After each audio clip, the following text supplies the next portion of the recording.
አነጋጋሪውና አወዛጋቢው ሰው ዶናልድ ትራምፕ ከ6 ዓመታት በላይ ተዘግቶ የቆየውን የከባድ ወንጀለኞች እስር ቤት እንዲከፈት መመሪያ መስጠታቸው የዓለምን ሕዝብ እያነጋገረ ይገኛል። ትራምፕ በሀገር አሜሪካ ከባድ ወንጀል የሚፈጽሙ እስረኞች የሚቆዩበት አልካትራዝ እስር ቤት ታድሶ ዳግም እንዲከፈት ትዕዛዝ አስተላልፈዋል። አወዛጋቢው ትራምፕ አደገኛውን እስር ቤት ለምን በድጋሚ ለመክፈት እንደፈለጉ ሲያስረዱ እጅግ አደገኛ ወንጀለኞች በማንም ላይ አደጋ እንዳያደርሱ ለማድረግ ሲባል እስር ቤቱ እንደገና ታድሶ እንዲከፈት ለሀገሪቱ የማረሚያ ቤቶች አስተዳደር፣ የፍትህ ሚኒስቴር፣ የፌዴራል ወንጀል ምርመራ ቢሮ፣ የሀገር ውስጥ ደህንነት ጥብቅ መመሪያ ሰጥቻለሁ ብለዋል። አልካትራዝ በዓለም ስመ ገናና የሆነ እስር ቤት ነው። ይህ እስር ቤት የሃሊውድ ፊልሞች ላይ በተደጋጋሚ ስሙ ይነሳል። እስር ቤት የተዘጋው እጅግ ብዙ ወጪ የሚያስወጣ ነው ተብሎ ነው። እስር ቤቱ በቅርቡ በሰደድ እሳት በነደደችው በካሊፎርኒያ ግዛት ይገኛል። ለየት የሚለው በደሴቲቱ ላይ ያለ እስር ቤት መሆኑ ነው። በደሴት ላይ በመሆኑ እስረኞች ለማምለጥ ሲሞክሩ ሰምጠው የባህር ሲሳይ ይሆናሉ። ከዚህ እስር ቤት ግን 3 ሰዎች በታሪክ ማምለጣቸው ይነገራል። ከእስር ቤቱ ስላመለጡት 3 አደገኛ ማፊያ ግለሰቦች ወደ ኋላ እንጨዋወታለን። በቅድሚያ ስለዚህ እስር ቤት አስደማሚ ታሪክ በጥቂቱ እናውጋችሁ።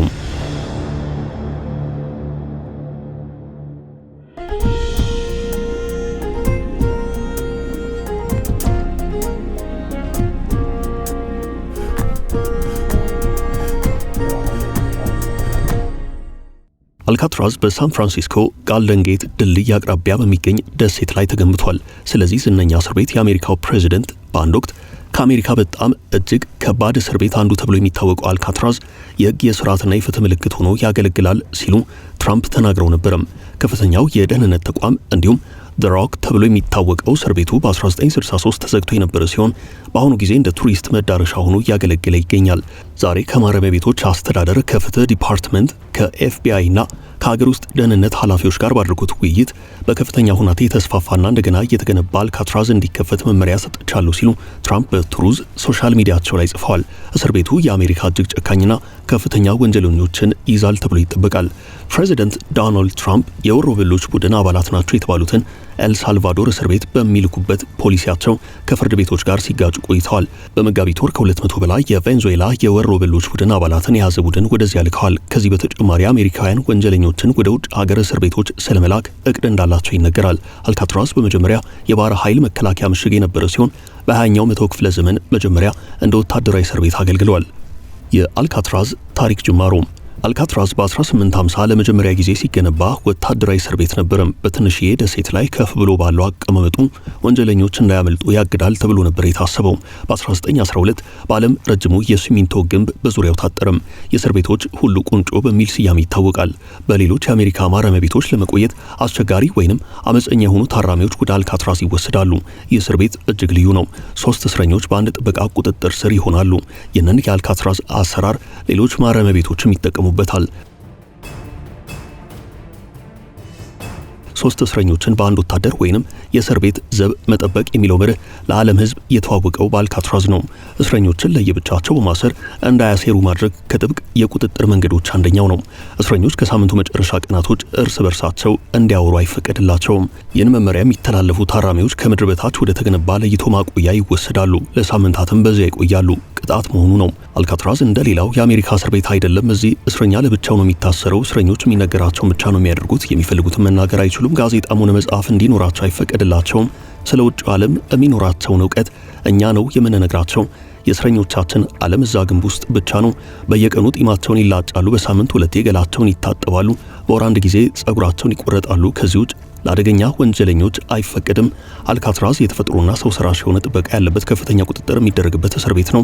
በአልካትራዝ ጥሩ ዜጋ እናፈራም፣ ግን ጥሩ እስረኞችን እናፈራለን ሲሉ በአንድ ወቅት የእስር ቤቱ ኃላፊ ተናግረው ነበርም። አልካትራዝን የከበበው ባህር ከ30 ደቂቃ በላይ በሕይወት ለመኖር የማይቻል በረዷማና ቀዝቃዛ የአየር ጠባይ ያለበት ነው። ዙሪያ ገባው ከመሬት የራቀ ስለሆነ ጀልባ መጠቀም ግድ ነው። በሁሉም አቅጣጫ ድንጋያማ ስለሆነ ወደ ጀልባ ለመድረስ አንድ አቅጣጫ ብቻ ነው የሚጠቀሙት። ይህ ደግሞ እስረኞች እንዳያመልጡ ያደርጋቸዋል። አልካትራዝ ደሴት እጅግ ላስቸገሩና አደገኛ ለተባሉ እስረኞች ወህኒ ቤት እንዲሆን በ1928 በፈረንጆቹ ዓመት የተመረጠ ሲሆን ከዛ አንስቶ ለ38 ዓመታት የሚታወቀው የስቃይ እስር ቤት በመሆኑ ነው። በዚህ እስር ቤት ውስጥ ዝነኛ ወንጀለኞች ታስረውበታል። ከነዚህ መካከል ኤል ቻፖ ይገኝበታል። ኤል ቻፖ ወደ አልካትራዝ የተላከው አትላንታ ታስሮ ሳለ የወንጀል ድርጊቱን ከማረሚያ ቤት በመቀጠሉ ነው። ኤል ቻፖ 4 ዓመታትን ከታሰረ በኋላ የቂጢም በሽታ ስለያዘው ወደ ሌላ ማረሚያ ቤት ተዛውሯል። ሌላው ታዋቂ እስረኛ በግድያ ወንጀል የተፈረደበት ሮበርት ስታውድ ነው። ሮበርት አዕዋፋት ይወድ ስለነበር የአልካትራዝ ወፍ ተመልካች የሚል ስያሜ ወጥቶለት ነበረም። በካንሳስ እስር ቤት ሳለ አዕዋፋትን ያሳድግ ነበረም። በአልካትራዝ ግን እንስሳት ማስገባት ክልክል ነው። ሌላው ታዋቂ እስረኛ ኤልቪን ካርፖይዝ ነው። በሕዝብ ዘንድ በጣም ይጠላ የነበረው ኤልቪን በ1930ዎቹ ኤፍቢአይ ክትትል ከሚያደርግባቸው ወንጀለኞች ግንባር ቀደም ነበርም። ለ25 ዓመታት በአልካትራዝ በመታሰር ለረጅም ጊዜያት በማረሚያ ቤቱ የቆየ ወንጀለኛ ነው። በ1950ዎቹ በዋሽንግተን ካፒቶል ላይ ጥቃት በማድረስ የታሰሩት ጋንግስተር ጆርጅ መሺን ገን ኬሊ በርንስ እና ራፋኤል ካንሴል ሚራንደም ታዋቂ የአልካትራዝ እስረኞች ናቸው። የፖርቶሪኮ ናሽናሊስት ፓርቲ አባላት ነበሩ። ከዚህ እስር ቤት ማምለጥ የማይታሰብ ነው። ለማምለጥ መሞከር በራሱ ሞት እንደማወጅ ይቆጠራል። ከዚህ እስር ቤት ማምለጥ ምን ያህል ከባድ እንደሆነ ቢቢሲ በአንድ ወቅት ባወጣው ዘገባ እንዲህ ሲል አስነብቧል። አልካትራዝን በኤሌክትሪክ ሽቦ በማጠር በታጠቁ ወታደሮች በማስጠበቅ ከማረሚያ ቤቱ ማምለጥ ከባድ እንዲሆን ተደርጓል። ሆኖም ታራሚዎች ማምለጣቸው አልቀረም። በ3 አስርት ዓመታት 36 እስረኞች 14 ጊዜ ማምለጥ ሙከራ አድርገዋል። 23ቱ ተይዘው የታሰሩ ሲሆን 6ቱ ተገድለዋል። 2ቱ ደግሞ ውቅያኖስ ውስጥ ሰጥመው ቀርተዋል። 5 እስረኞች ግን የት እንደደረሱ አይታወቅም። አምልጠው ሊሆን ይችላል ተብሎ ቢገመትም መንግስት ጠፍቷል ብሎ ነው የሚያምነው። እስር ቤቱ በተከፈተ በሁለተኛው ዓመት በፈረንጆቹ 1936 ነበር የመጀመሪያው የማምለጥ ሙከራ የተደረገው። ጆ ባወርስ የተባለ ታራሚ በአጥር ላይ ዘሎ ሊያመልጥ ሲል በጠባቂዎች ተተኩሶበታል። በ1945 ጆኒ ጊልስ የተባለ ታራሚ የወታደር ልብስ ሰርቆ ሐሰተኛ ሰነድ አዘጋጅቶ የወታደር መርከብ ተሳፈረም። ከደሴቲቱ ከወጣ በኋላ ልብሱ ከሌሎች ወታደሮች የተለየ መሆኑን ያስተዋሉ አዛዦች ደረሱበት። ባትል ኦፍ አልካትራዝ በመባል የሚታወቀው በፈረንጆቹ በ1946 የተደረገው የማምለጥ ሙከራ በታሪክ ይታወሳል። 6 እስረኞች መሳሪያ ሰርቀው 2 ጠባቂዎችን ሲገድሉ 18ቱን አቁስለዋል። ማምለጥ ግን አልቻሉም። በ1962 ፍራንክ ሞሪስ እንዲሁም ወንድማማቾቹ ክላረንስ አንግሊን እና ጆን አንግሊን የተባሉ ታራሚዎች አምልጠዋል። ስለ እነዚህ ግለሰቦች ታሪክ ወደ ኋላ እንመለስበታለን።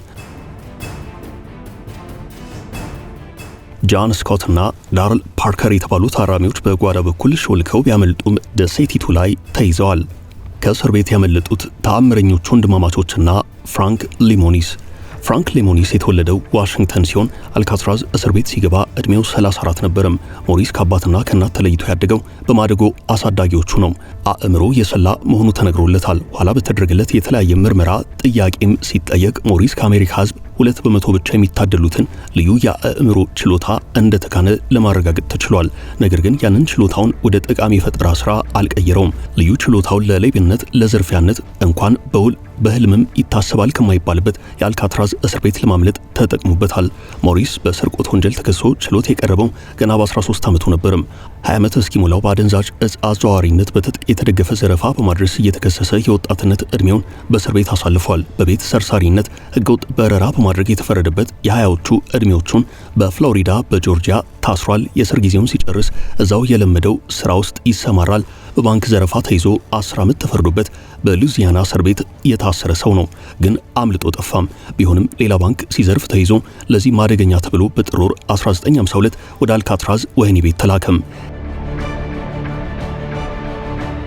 ኤዜድ 1441 የሚል የእስረኛ መለያ ተሰጥቶት በሕይወት አይወጣበትም ከተባለው አልካትራዝ ወህኒ ቤት ገባም።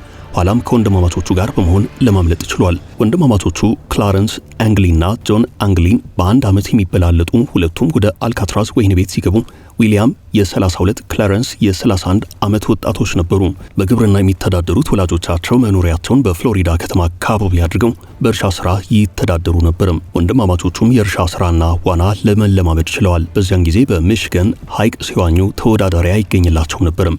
ያለ ዋና ልብስ የውሃውን የመጨረሻ ክፍል በአይናቸው ለማየት የሚችሉ የተደነቁ ዋናተኞች ነበሩ። ይህንን ችሎታቸውንም ለመልካም ነገር አላዋሉትም።